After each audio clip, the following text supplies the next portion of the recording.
how much of your ad spend at True Classic is going through agentic media buyers at this point? 100%. Actually, I should correct that. 100% of Meta is going through it, but we are in the process of enabling the rest. So like Google and TikTok and whatnot. And that's been ongoing for what, like 2 months, maybe a month, 6 weeks. And Meta is our largest channel. So as you can imagine, if we trust this system with our largest channel, it's exciting. How are the early returns? Are they as good or better, I assume? In this current state, it's actually getting to a place where AI can at least be at parity with a team like managing it before it takes crazy swings. So it's playing a lot of like defense, identifying any losses. Human in the loop. Human in the loop, very much like getting the reps and the understanding of all the different scenarios. And there's context to be taught around what is the promotional calendar for True Classic? What does it look like on a Monday morning versus a Sunday afternoon? Like we've enabled the ability for them to bring in their calendar. So it has that context. Like, yeah, the marketing calendar, what's happening with product launches. Like there's just a lot of context similar to onboarding an employee. If you were to bring in a media buyer, they would need to be a good student of the business for a considerable amount of time to know how to run the show. So that to us has been like the first pretty much 6 weeks or so. And now we're actually turning a page to play a bit more offense. Which countries should we be pushing on? Within each country, which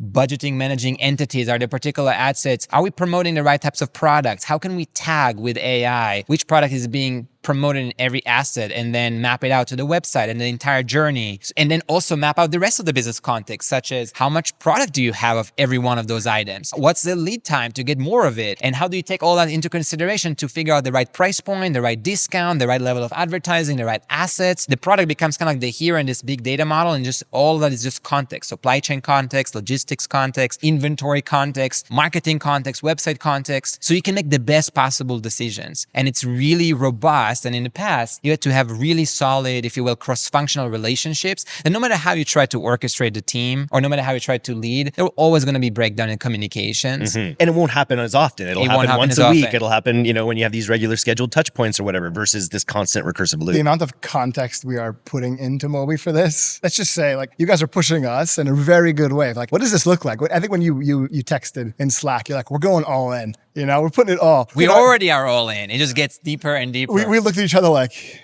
okay, let's go. And you guys push us. All that business context, that's not a joke. That's a lot of management, even to make sure the models can manage that context properly. What gets prioritized if something comes in now? What happens to the historical context? We're pushing the bounds.